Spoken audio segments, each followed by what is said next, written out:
Okay, we are live. I think we can start now. Hi, everyone. I am super excited to be hosting and moderating this session. Thank you for everyone who's making it, because I know around the different time zones, it's a little bit difficult. But very grateful that Behruzjan and Omijan have been able to make it today. I will do a quick introductions and we will get to it because we only have a little bit of time. I'm Afsana Rigo. I work with Article 19 and I'm a fellow at the Berkman Klein Center at Harvard University. And today I am especially honored to be hosting one of my personal heroes and someone I've admired for a very long time, and a wonderful collaborator of his who I was very lucky to meet not very long ago. Today in this session, I'm grateful for both of you to be here. So I'll give some quick introductions. Behruz Boochani, who we have present with us today, is a writer, poet, journalist, filmmaker, and a human rights defender, and also currently an associate professor at the University of New South Wales. He left Iran due to his work as a Kurdish journalist and writer and activist. After many of his collaborators were arrested and attempted to seek asylum abroad. Whilst traveling to find asylum in 2013, he was imprisoned in Australia's notorious offshore immigration detention in Papua New Guinea for 6 years. There, against all odds, he became an essential witness to Australia's hardline refugee policy and bypassed all barriers to ensure the plight of refugees on the island became public. And we will talk more about this. Boochani is the co-director of a documentary called Chukra, Please Tell Us the Time, which he filmed on the islands to show the issues and the current conditions of the refugees on the island, and has published numerous articles in leading media outlets internationally. His memoir, No Friend by the Mountains, Writings from Manus Prison, won the Victorian Prize for Literature and the Victoria Premier Prize for Nonfiction in January 2019. All of this while still incarcerated on the islands. The book itself, and we will talk about this a little bit more, was in itself a miracle that it happened. It was typed out on mobile phones and series of text messages and PDFs over time and translated from Persian by collaborators such as Omi Tofirian, who we are very lucky to also have with us tonight.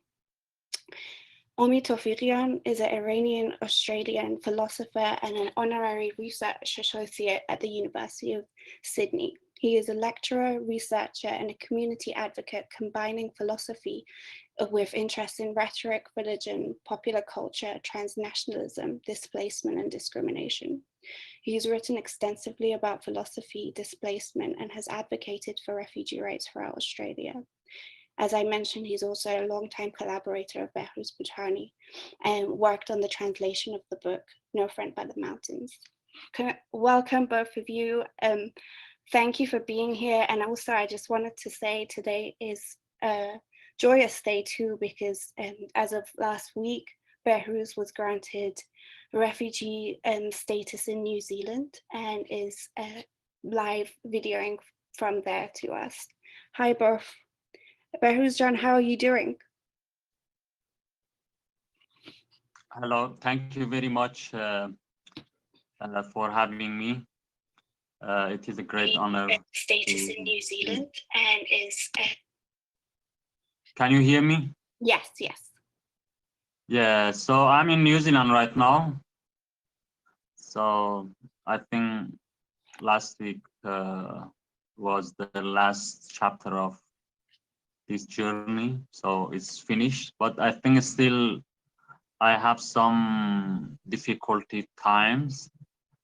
We will have an election in New Zealand in 50 days, and unfortunately, the opposition party politicized my case. So now there is a political debate about my journey to New Zealand. So we will see, but my story finished.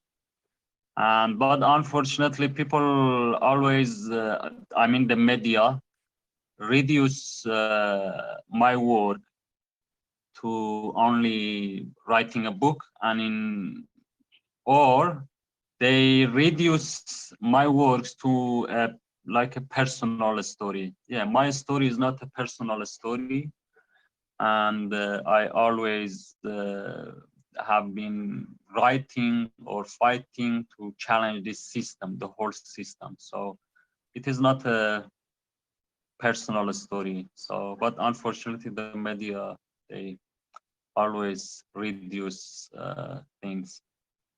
I'm so sorry to hear that, but we're so grateful to have you to talk about these things and also to continue advocating.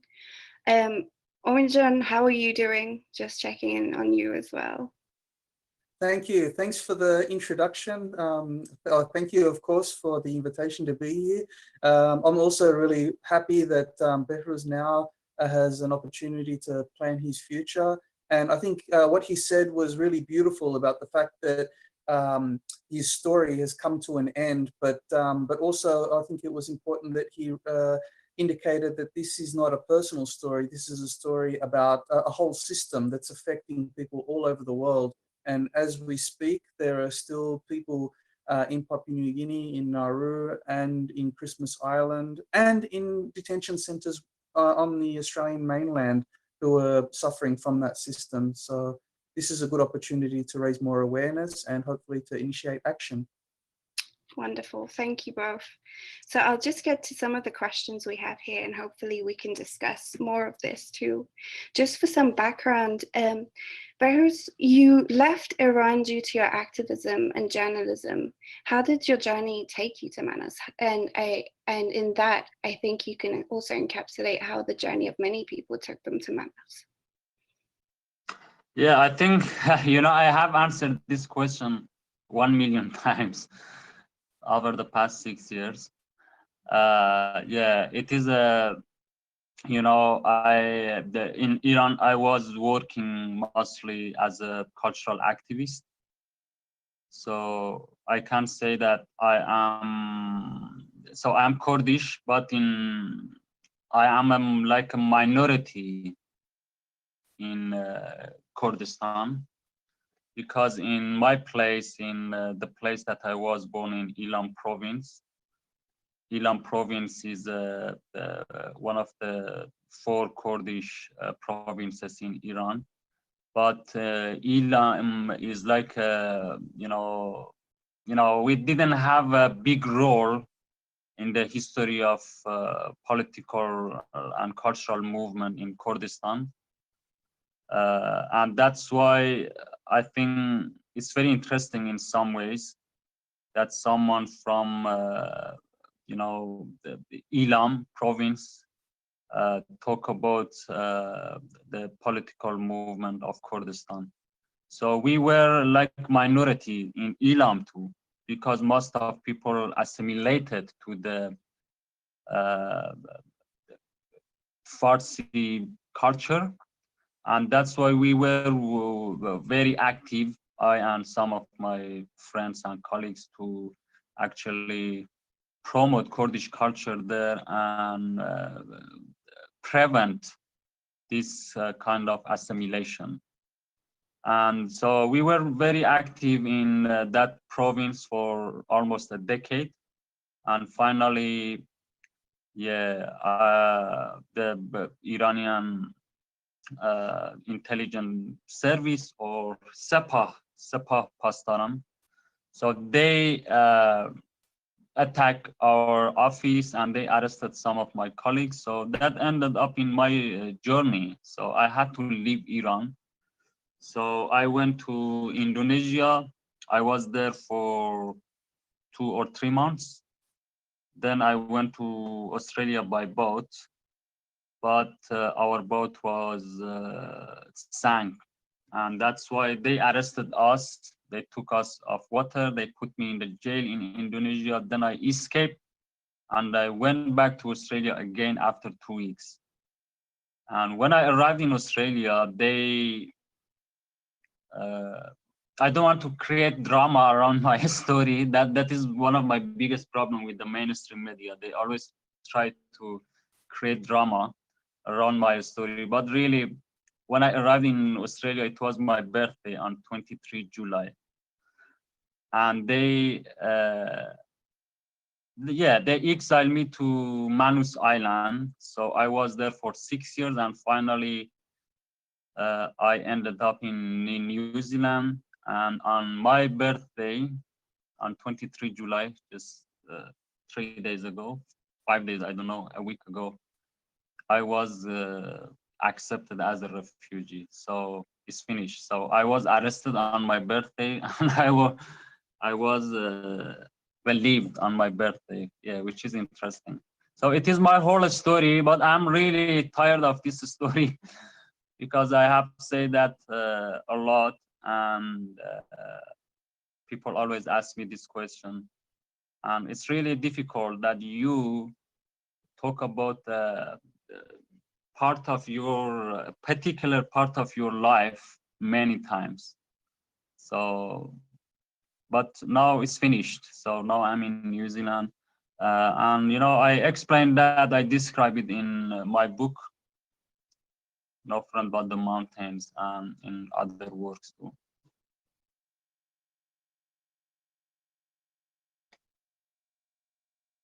Thank you. That's always been an interesting story to always hear, and it encapsulates the journey of so many people, especially from Iran, that try and leave repressive regimes or their own situations to try and gain refuge elsewhere and end up being imprisoned anew. I just, in terms of the kind of full infrastructure of the Australian immigration policy and how Manus was created and those offshore prisons were created and what happened, I wanted to jump to you, Omidjan. Can you give a bit of an outline of how this has been implemented and what's happening right now? Sure, that's a really important question, and I think a lot of these issues will become clearer. A lot of the problems, the different forms of oppression that refugees have been facing in Australia will become clearer once we take a historical approach. But I think there are two different approaches historically to take to this issue. The first one is to look at the detention industry and border politics in Australia as it has taken shape over the last few decades. And the other one is to think about border politics in Australia and immigration in general by taking a longer view that contextualizes it within the history of colonization. So the first approach is, I think it's important to point out that mandatory indefinite detention in Australia began in the early 80s.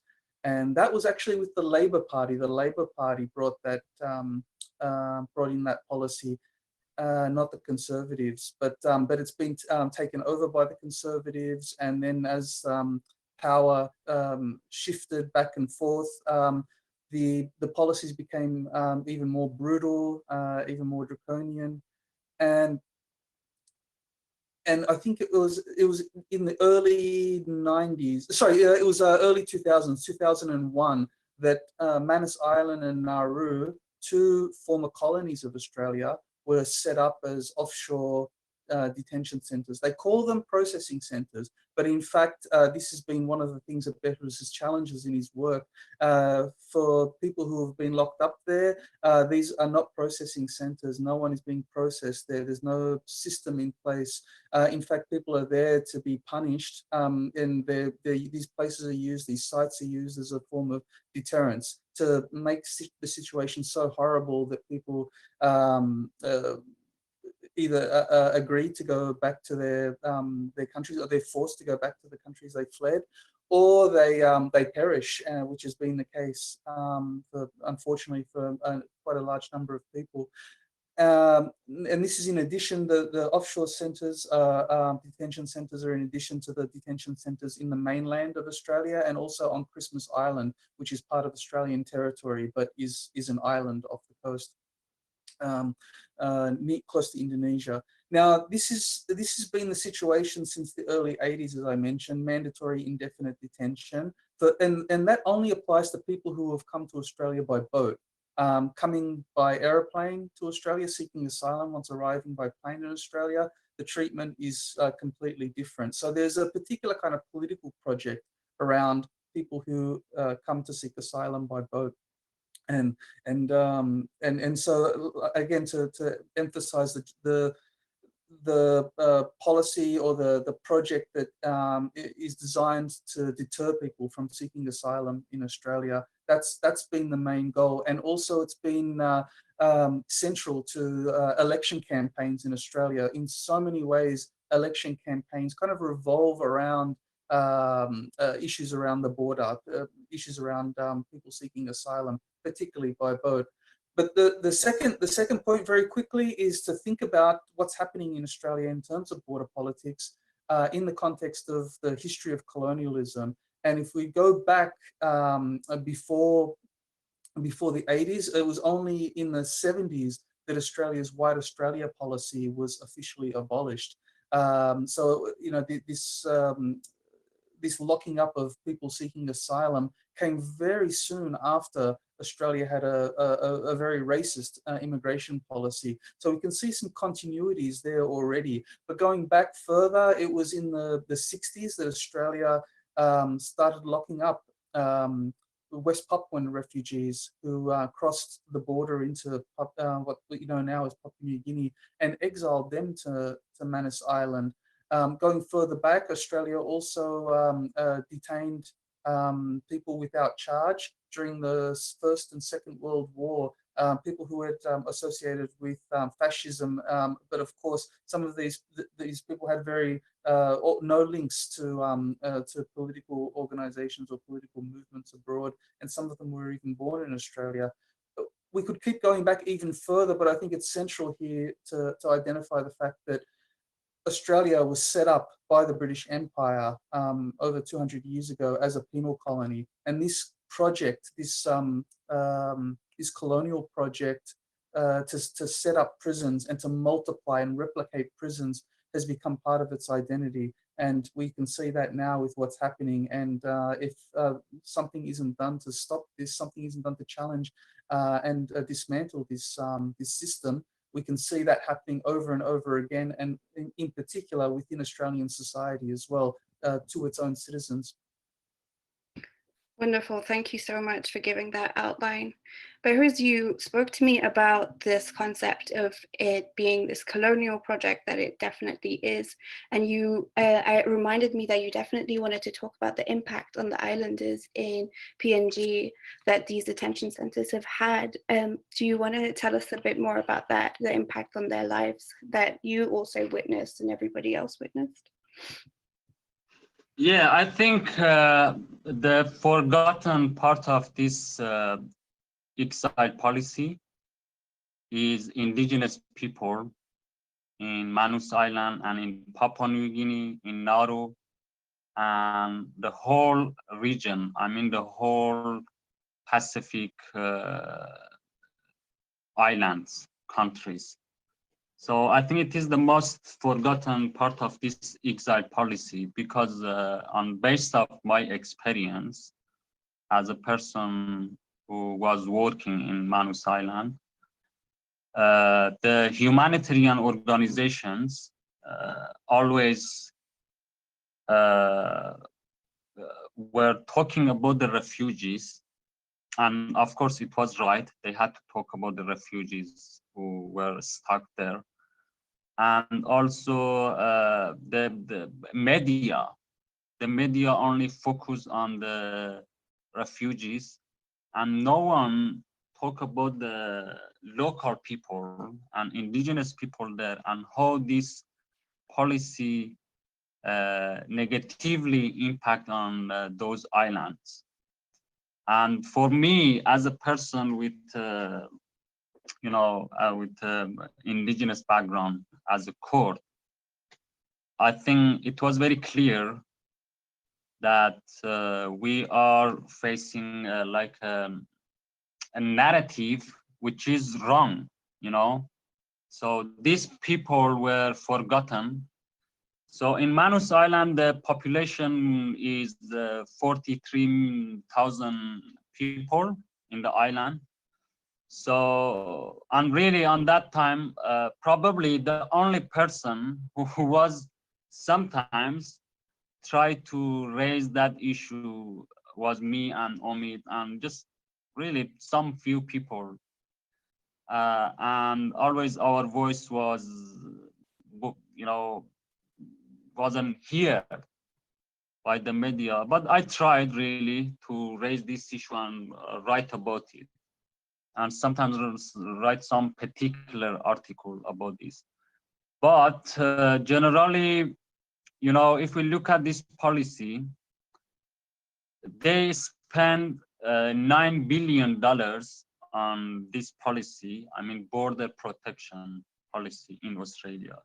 So they spend some part of it on the ocean, some part in the detention in Australia, and some in Manus, and mostly they put it in their pockets, I mean the companies. So in Manus Island, there were some companies who were working there, like G4S. They were working for 6 months. After that, Transfield, and then they changed their names to Broad Spectrum, and IHMS, Paladin. These companies who were working there, and their contract, they was, hundreds million dollars they earned. They made the $100 million in that island, but the local people were forgotten. For example, the hospital there, so the local people were dying very easily in a very simple way because there was not proper medical treatment for them. And beside that hospital, they were making a huge amount of money, and they could spend only $1 million to fix that hospital, but they didn't do that. So that was really unacceptable. And in other side, this policy, so from this 43,000 population, at least 2,000 people were working in the camp directly. So as a chef, as like a case manager or security guard, and at least 20,000 people were relied on this on the security companies. 20,000 people indirectly. So they actually, what's happened in Manus Island? So when they exiled us to Manus Island, the economy in that island was based of agriculture, traditional agriculture, and on hunting mostly. And they had their traditional economy. So what's happened? For 6 years, everyone were involved in these companies, and they changed the lifestyle in that island. And after 6 years, suddenly they closed Manus prison camp, and that economy collapsed, and everyone became jobless, and they didn't replace it to a new economy. So it was not a stable economy. And that's why if we look at that island, sorry that I talk a lot, I finish it now, that in that island now people became jobless. Domestic violence, which is a serious problem in Papua New Guinea, it's very serious problem, now is increasing. There is a culture of like people, alcoholism or drinking alcohol is getting worse, and also using drug. and in other side, 40 children remain. So these 40 children remain. Where are their fathers? Their fathers are refugees who were transferred to America. Some of them were transferred to Australia and now they are in detention. And some of them remain in Port Moresby, the capital city. And what's happened, there is not a law or any process to that these people take their children with themselves and their wives. So that created so much problem in that island because of the culture there. That the culture there, people, the identity is on base of land.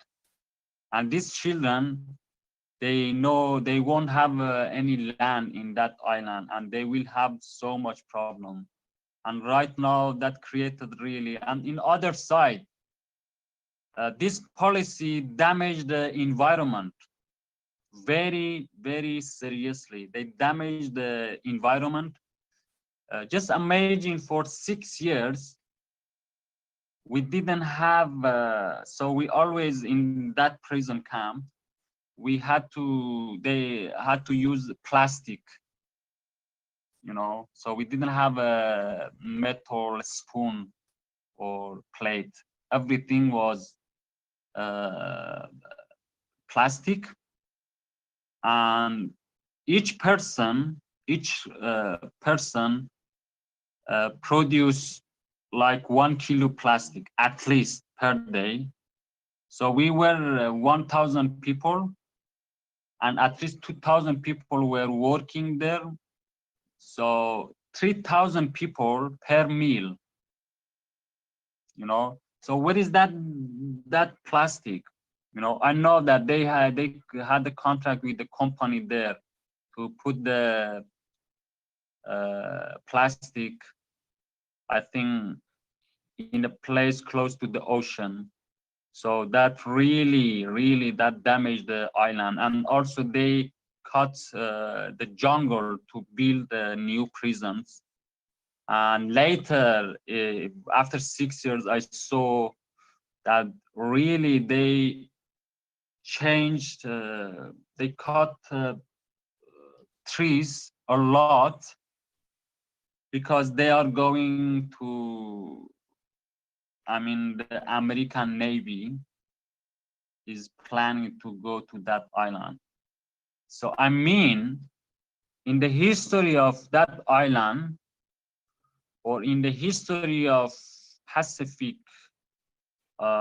countries, Australia and superpowers, they always look at those countries like a backyard. You know, they look at Manus Island as a place that they put their rubbish there. You know, they produce violence there. They export violence there. You know, so it is. I think it's very important that now we look at this policy in different aspects, not only about refugees. This policy doesn't impact on refugees only, that impact on local people, that impact on the region, and impact negatively on Australia, damage the democracy and the principles in that country. But unfortunately, people or the, you know, academics or experts, you know, and the media, they are not aware of it, you know. So just the last sentence, sorry, I know I talk a lot. The last sentence is, now I'm in Christchurch City in New Zealand. This city is that city that last year we had a mosque shooting here and 57 people were killed by an Australian citizen, a right-wing person, terrorist. And I believe what's happened in Christchurch has roots in Manus Island, in Nauru Island, has roots in what the Australian government has done in those islands, because they did that on base of a long term of hate speech. And that hate speech, when you do that, you cannot control it. And someone came here and did that terrible, horrible thing. Yeah. Thank you, Behruz. That was really illuminating and so important to be talking about. And I'm hoping that you're going to be writing more about this now that you're in New Zealand, you'll be writing more. One thing I want to really get back to is also the use of these private security firms on the islands. And as we're in a tech conference, and a lot of the audience here will be coming from different tech companies or tech adjacent work. And we've seen, especially in the US, some of these companies that may be even present at RightsCon. I know some of them are present, where we have the Microsofts, we have Amazon, we have Dell, and so on, who have been implicated in contracting business from these security companies such as G4S, Circle, and so on. And they are also companies that really want to present themselves and a lot of their work as being for the people and for the betterment of humanity. There's been a lot of different work from company employees when it came out that there were different contracts with ICE in the US, for example, the immigration enforcement in the US. But we are pretty sure that some similar contracts between tech companies, whether it's cloud services and so on, are happening with these tech companies. And what I want to ask you to maybe have a short message about is to folks that could potentially either bring up these issues within their own companies or within this community that is a powerful tech community, to hold companies that potentially make millions from these private enforcement companies to kind of raise their voices. And what would you want them to really bring up, and how do you want them to hold their contracts with private immigration enforcement companies to account? Yeah, I think, just a quick thing I should mention is that, we have a long history, or, for such a long time, the civil society in Australia, a part of civil society, they have been protesting, they have been criticizing this government to release the refugees, but still this policy exists, and still this industry, refugee industry exists. So why? I think the main reason is that we should have this question: who is behind this policy? I think the heart of this policy are the companies. And if we don't criticize them, if we don't put pressure on them, nothing changes. So instead of only criticizing the government, we should criticize these companies too, because no one talk about them. A company such as IHMS, International Health Medical Service. So I think they are the most brutal part of this system, and they hide themselves because behind the morality, because they say that we are providing medical treatment for the refugees, but in fact they are worse than G4S, because G4S, we know G4S is a company, or Serco or other companies. They say that we are security company, but IHMS is a company that we they claim something else, but they are very, I think, the main part of this systematic torture. I have said that, and I will say that, you know. So what we should do on them, I think, I don't know how to put pressure on them, but I think they are the heart of this policy, and we should put pressure on them, and we should put the pressure on some the companies who are doing advertising for them or who are supporting them to cancel their contract. And we did that once in Australia. And the interesting thing is that some of these companies, they have contract with the universities, you know, the universities. So in fact, the universities they are keeping people in those islands with the money that is provided by the universities, and the universities invite someone like me to go there and talk about this. You know, I don't want to mention a particular name here, but in Australia that happened. For example, NGV, and sometimes these universities or the galleries, they are not aware of this. We should help them. We should provide information for them that they understand it. For example, NGV, which is a gallery, National Gallery of Victoria, for example, you know, they had contact with one of these companies, and the art community had a protest. And it's very interesting. I was in that gallery, and I was talking about you know, artworks, about this plight. So I mean, it's very paradoxical, and we should be aware that sometimes even those people who are really care about these issues, and they are a part of this system, and they are not aware of that.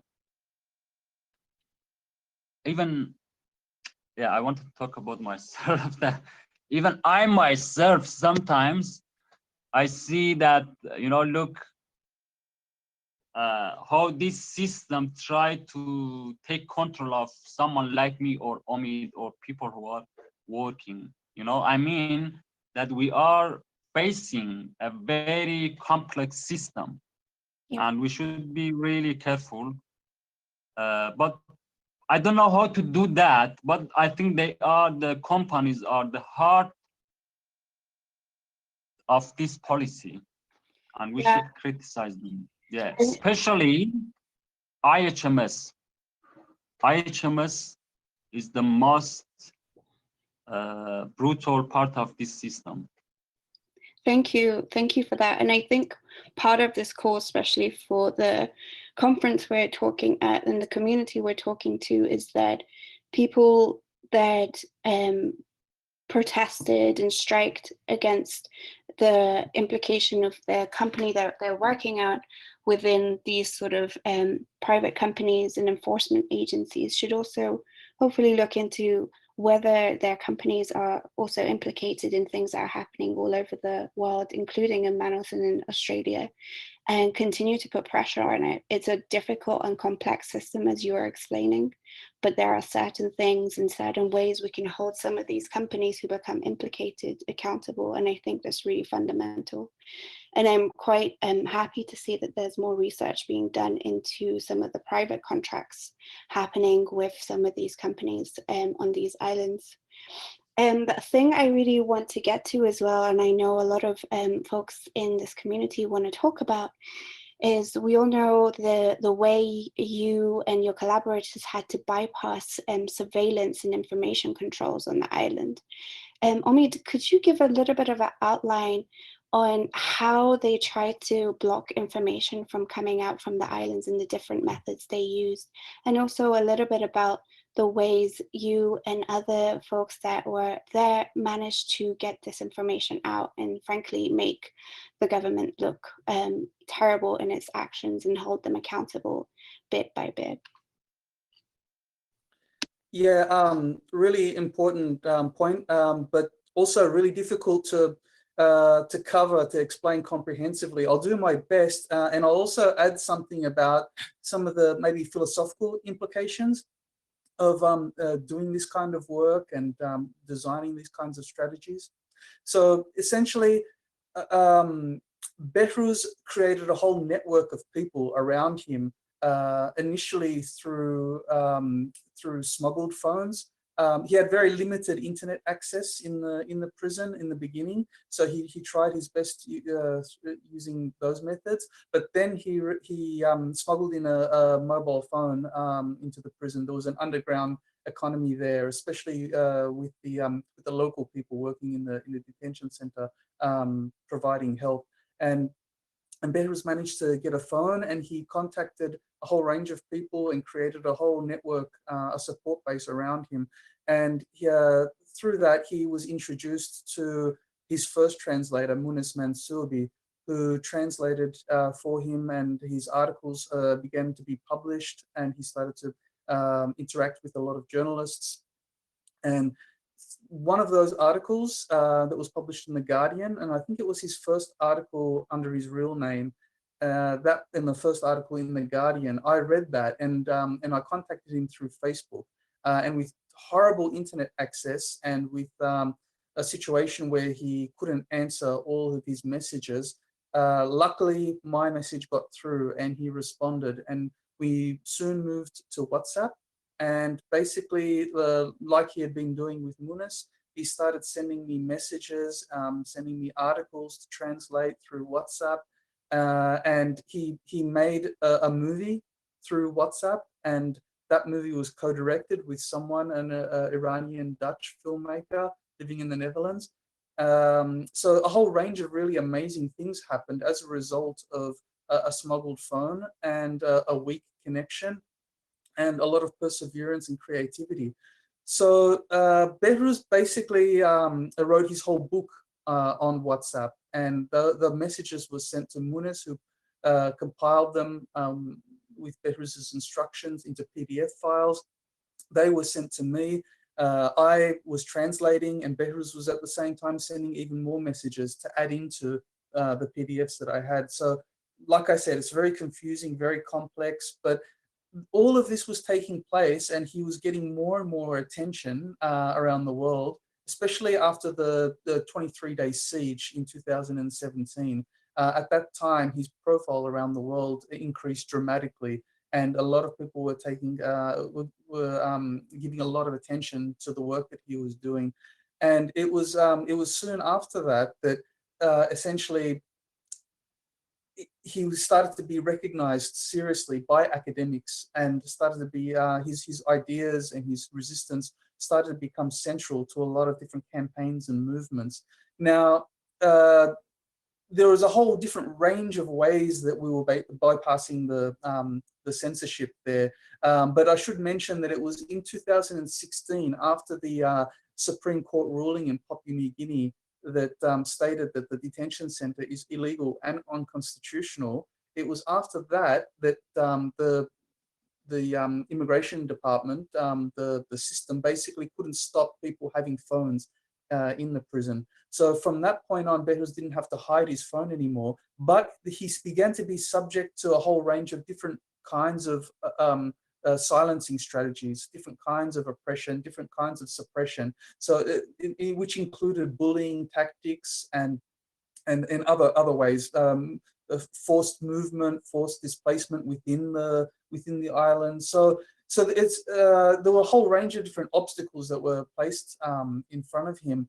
But we managed to do it, and I think the book is just a testament to the human to the human will, to resistance, to the desire to have freedom, to be heard. The last point I want to make is about the philosophical dimension to this. Now, a lot of people ask, why didn't the Australian government just step in and take his phone and stop him from doing everything, stop him from exposing this system. And in a very perverse way, Behruz's reporting, Behruz's activism, Behruz's writing became almost like a promotional tool for the oppressive border politics in Australia. For a system that is designed to deter people from coming there to that country and seeking asylum, for a system that is actually whose sole purpose is to make things so horrible that people will agree to be deported or never attempt to ask for protection again. In a system like that, Behruz's work actually supports the rhetoric of the government. Now, I think one of the reasons why they didn't censor him completely was, one, because they wanted people around the world to know how brutal they are, how difficult it is to or impossible it is to go to Australia and seek asylum. But at the same time, they realized that if they stop Behruz, they actually confirm his critique about them being fascist, about them applying fascist techniques to suppress people. So I think this dimension is really important as well. But after everything that Behruz had done, after all the resistance, after finding ways to get the message across, I think what's important is that Behruz created a crack in the system. And that crack was something that the system couldn't anticipate and had no strategy or no reaction to. And winning the awards, being able to flee from the island and go to New Zealand, becoming a spokesperson for human rights, for freedom of movement, for justice for people whose lives have been ruined. That was something that the system didn't anticipate, didn't have a response to, doesn't know how to react to. And in fact, the last point is that the politicians in Australia refused publicly to talk about Behruz in any serious way. Most of them never mention his name because they know once they do that, everyone will begin to see him as a human being, as someone who deserves rights, deserves freedom, just like everyone else. Someone who is creative, intelligent, someone who knows something about our society and our politics that maybe we don't. And to identify him in any way, to discuss, to talk about him as a person, will go against everything that the government has been designing in terms of dehumanizing refugees. So Behruz's activism ultimately, in the end, damaged the government in a way that they don't know how to respond to.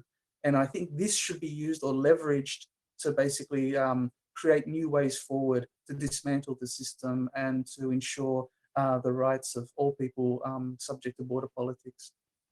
Thank you, Omid. That is incredibly fascinating, and the different dimensions of it and the different ways the Australian government is trying to navigate and save their own image is really fascinating too. I did want to ask a question. I think we had this question when we had our chat too. For so much of the information that was being censored and being blocked from coming out, and you managed to get it out eventually, there was the different tools that you use, the different tech tools that you used, and we are in a community where there are a lot of technologists, there are different activists, and so on, who are working within the tech center, who may be listening or will listen to this afterwards. What would you say is needed from these either technologists or tech companies like Twitter, Facebook, WhatsApp, so on, is needed in terms of them providing more support for those who are in similar situations right now to get these stories out? We don't have enough time to get into this very deeply, but if you have some quick reflections. Should I answer? Yes. Yeah, okay. I think, the first part of what Omid said, actually, I'm not agree. that he said that it in some ways they were quite happy that we could send a message, or that is a political thing that Australian government, political comment. They say that, so we want to send a message to refugees in other countries that don't come to here. If you come here, we do this on you. We are horrible people. I am not agree with that. Why? Because they exile us to a remote place, that because they didn't want that people hear about us. They exile us there. They wanted to torture us there and send us back. And they didn't have a plan at beginning. After a while, they kept us there. They create another strategy. So always they change they never had the strategy about this. I believe in that. The thing is that they twice, so we didn't have access to internet. They always search our rooms, our tents, to take our phones, and they took my phone twice, and I had to struggle to smuggle another phone in, and they did all of this. And why they didn't stop me? They did that. They tried that, and they took my phone twice. But I think the good thing that I did, I'm happy about it, is that for 2 years, I didn't publish work under my real name because I didn't feel safe with them.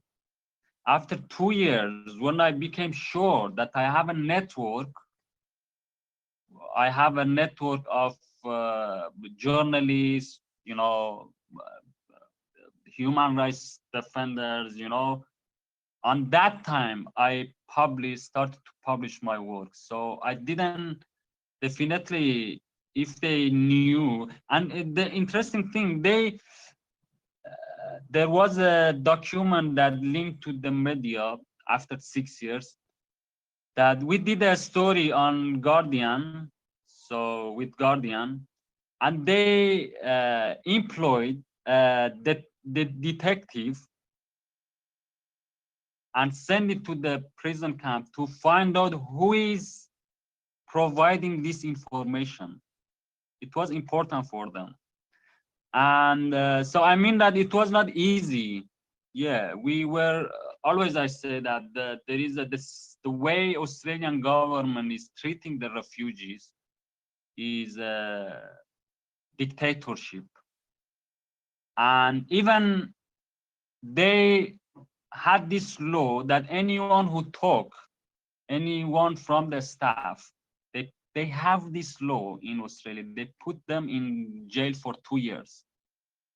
And they deported many journalists from Manus Island. Sometimes some journalists reached to that island. And I remember they put the picture of Ben Doherty from Guardian in their office and on the island, that anyone who see this man, let us know, call this number. So I mean that there was a very, very dictatorship system there. And even they deported Omid. Do you remember? They deported Omid once. He actually reached to the island one day. I think after 5 years. Yeah, they deported him.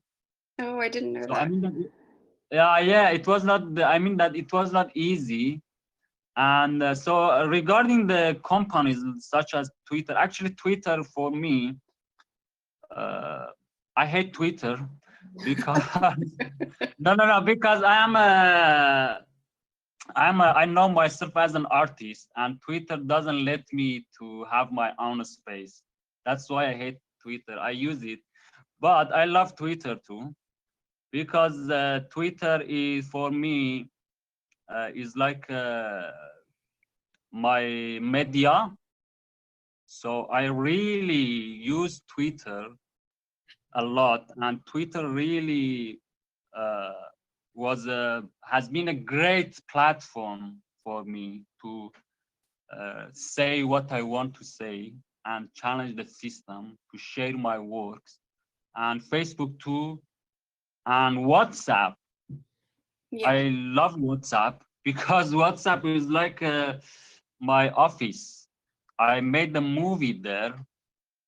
I wrote a book there, and I wrote many articles there, and I communicated with the world through WhatsApp. Right. And I think, yeah, so I mean, generally, what I want from these companies, that I have a paradoxical feeling towards them, especially Twitter. I hate it and I love it, which is security. It's very important, security, because I really didn't feel safe when I was there. And now with so I'm not expert in this issue, but it is my only concern, really. I was so concerned about my security. And I think, yeah. This is a really important point, and I think it speaks to a lot of people that may be watching, and we are running out of time. I'm sorry for anyone that may have had questions, but I think some of the massive points that we have and calls to actions that we have from both of you is that, one, we need to hold a lot of these companies and these private contracts accountable. We need to figure out who is continuing to sponsor them, even within our own tech and human rights communities, that we are aware of that these contracts continue to happen, to provide more of a voice to people who are in similar situations and continue to understand the impact beyond the camps themselves, but the colonial impact on the indigenous communities on these different islands in different places. And finally, we need more security. And I know this is not a area for you and Amit, but the people that are listening are many of the experts that would be working on some of this stuff. But I want to thank you both incredibly. Thank you. I'm really sorry. I should mention just one sentence. Sure. It's, which is about the trolls. So online violence. Actually, I have been under attack by the trolls for many years, and still I am facing this. Okay. Yeah, so I never blocked them, but it's really difficult. Sometimes they are really, and I mostly am really worry about people who follow me, for example, because they find it very brutal, and many of them always say that, oh, we cannot continue like this. But I don't read the comments. That's why I don't care about them. But really, yeah, it is a big problem. I think it is a global problem. But for me, I have been under attack by these trolls. Thank you, Behrooz, and that's a really important topic that I think they talk about often, and I hope they will take your point very seriously about the trolls and the attacks on journalists. Thank you both. We're about to go offline. Thank you, Omid, and thank you, Behrooz, for being here. We hope to hear from you more and more now that you're in New Zealand. Take care. Bye. Thanks, Afsana. Thanks, Behrooz.